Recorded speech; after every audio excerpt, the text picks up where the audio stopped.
Hi, have you Granged today and celebrated the Grange way of life? We've got some information and some inspiration for you. I'm Walter Boomsma, Communications Director for the Maine State Grange, welcoming you to another Resources for Granges program.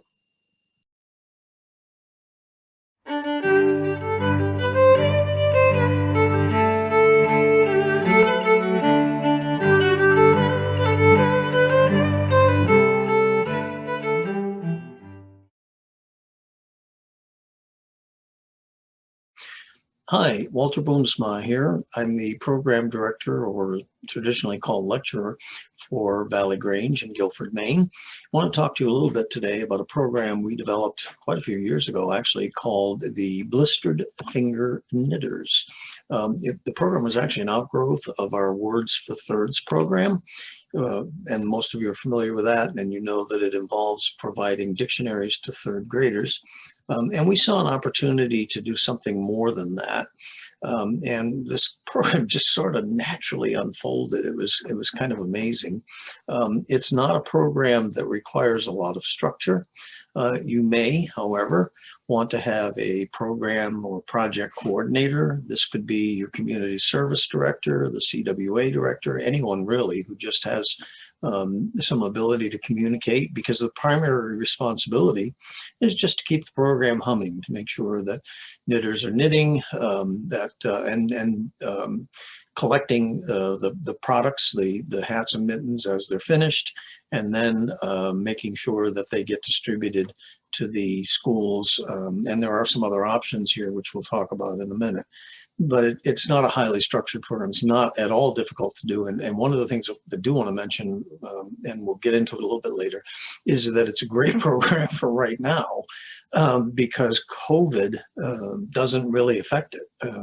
It's very possible to keep this program going. In fact, it's been one of the programs that we have actually had pretty significant demand for. As far as getting knitters is concerned, they come from many different places. And I always say publicity pays. Once people find out you're doing this, very often they will volunteer to do this. A knitter typically knits while they're maybe watching television or doing other things. And we probably have more knitters that are not members than we do people who are members. We have one from as far away as New Jersey. She knits and knits and knits, and then when she comes up to visit here in Maine, she brings shopping bags full of mittens for us and hats. And we have another from downstate Maine who also, when she comes up to visit, brings mittens for us. So for people who like to knit, it's a great outlet and a great way to feel like they're doing something that's potentially really important and helpful to our communities. The yarn, most of our knitters provide their own yarn. We have occasionally, and with some success, created a yarn drive, which again takes some publicity, but the short version of that is that you just put the word out that what your knitters are doing, and the fact that you're collecting yarn to help them. I can create a drop-off point perhaps at the Grange Hall. We actually did this with a couple of drop-off points in our communities. And in fact, our local theater got wind of the fact that we were doing this. And unfortunately, I don't have a picture handy, but up on the marquee at the theater for several weeks was a yarn drive announcement with a phone number to call if you were interested in helping out. And we really got a ton of yarn when that happened. We keep bins set up at the hall. There's a bin, actually, I guess there's 2 bins for yarn, if we have a yarn supply that knitters can take, and then 2 or 3 additional bins for them to put the hats and mittens in. Again, doesn't require a lot of structure. It's fairly easy to do. And going back to recruiting knitters, one of the things that we haven't had to do actually, but have thought about, is that you could certainly share this program with like Kiwanis clubs, other civics clubs. 4-H has, I'm not sure what they're doing right now during the pandemic, but they typically have what they call spin clubs, where kids learn various skills. If there was a 4-H spin club in your area that was interested in knitting, that might be a source of some of the hats and mittens. Quilting clubs. This idea actually came from, I'm sorry, I can't remember, but there a Grange that offers sewing instruction. And it occurs to me that another way to build your knitters would be to offer knitting classes. And the tuition for the knitting class is some hats and mittens for your use. The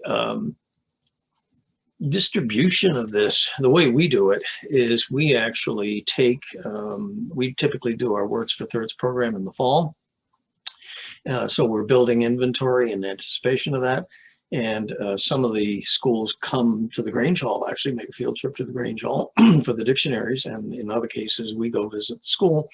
So in conjunction with them coming or us going, we will take a shopping bag, trash bag, big trash bag full of hats and mittens, depending on how our inventory is.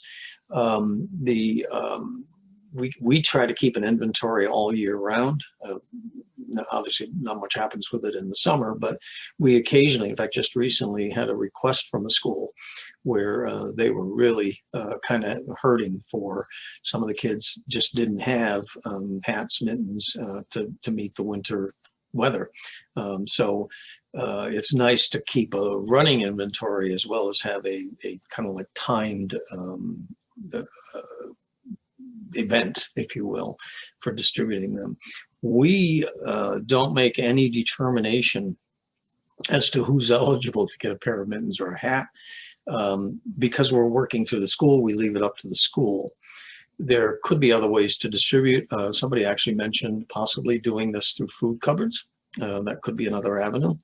But I think what you kind of want to do as you start to put the program together is think about what your Grange wants to accomplish with the program, and important, what you can do realistically. Since we're focused on the elementary schools, 3rd grade, but we don't limit it to 3rd grade, but it is elementary, that solves some of the challenges we might have with sizes and things like that. Occasionally we do get adult sizes, and we just, what we'll do is provide those to one of the high schools. If you are planning to distribute through the schools, typically the best contact for you to put the program together or let them know that you have this will either be the principal of the school or the school nurse. But again, this doesn't have to be highly structured. The program coordinator might check in with, if you have more than one school in your area, with the contact. The Grange may not be the only source. We have found that occasionally schools are getting hats, mittens, whatever from other sources. But on the other hand, we've also found schools that are actually kind of desperate. There aren't many challenges with this program. It's rare, but occasionally you might receive a low quality product. And my recommendation is take it without comment. We did have a few years ago a knitter who was a heavy smoker, and you can imagine that permeated the products that she was making. So what we did was one of our people in the program took those hats and mittens and ran them through the dryer, no heat obviously, with some dryer sheets to kind of get rid of that smell. But we really haven't had much of a problem with this. Most knitters doing hats, some that will only do hats, some will only do mittens, but they do a pretty good job. In fact, we've actually had some that were almost too good, if you will. They matching hats and mittens with kind of cutesy faces on them and things like that. And I think part of the key to this is to have fun with it. Another challenge we ran into a few years ago was getting specific requests.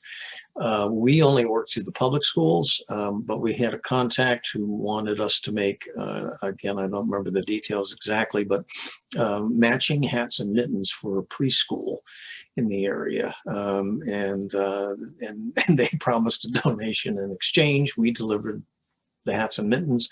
It was kind of a big job. The donation was never delivered. So we've decided at this point to have an informal policy that we really don't take requests. We only work through our local schools. I mentioned earlier that COVID-19 hasn't been a big factor in this program. Other than in a positive way, because of the fact that people are kind of staying at home, sheltering in place, whatever.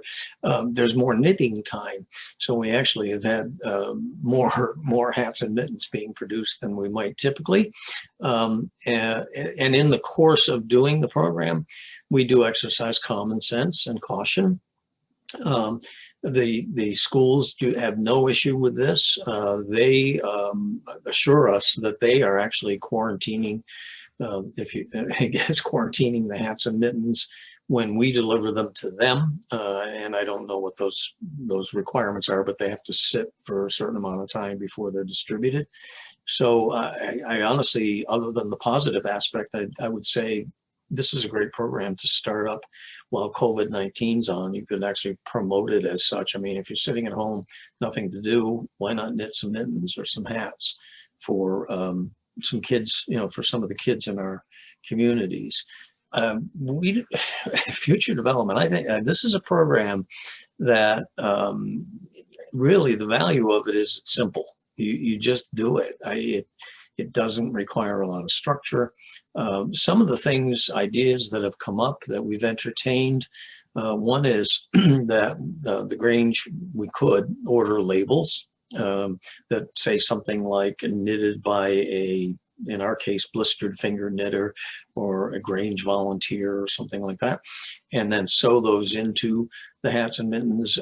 We kind of feel like the cost and time it would take wouldn't give us a great return. I mean, I don't know how much value that would have.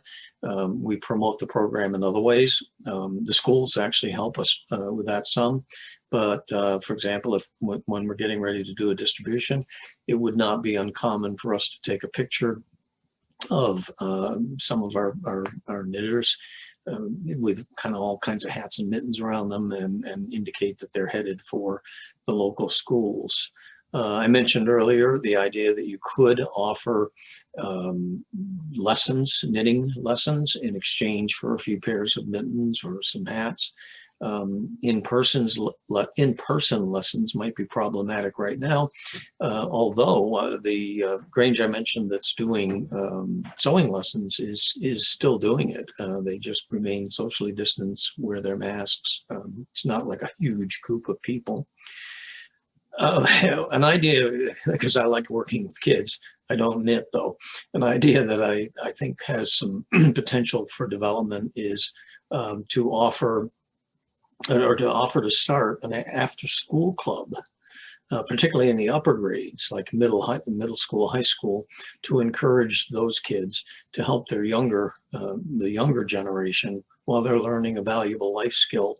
I know we actually have a quilting, after-school quilting club. I don't know if it's active right now because of COVID, but you can see that the potential would exist to do something like that. It really is a fun program. To keep it simple, have fun. If you have any questions or concerns or would like additional information, I'd suggest you visit the Valley Grange website. That's valleygrange.com. And if you have specific questions or need ideas or help with how to get the thing started, email us or give us a call. I've got Mary Annis's, she's our community service director. Her phone number is on the screen for you right now. and then my number's there as well. We at the on the page with this video on the Maine State Grange website, there will be a write-up that covers some of the points I covered. I know I ran through this rather quickly. You certainly are welcome to download that and use it as a thought starter. But again, I think keep it simple, keep it fun, and keep those needles clicking. Thanks for listening, and I hope you have a lot of fun with making mittens and hats for kids.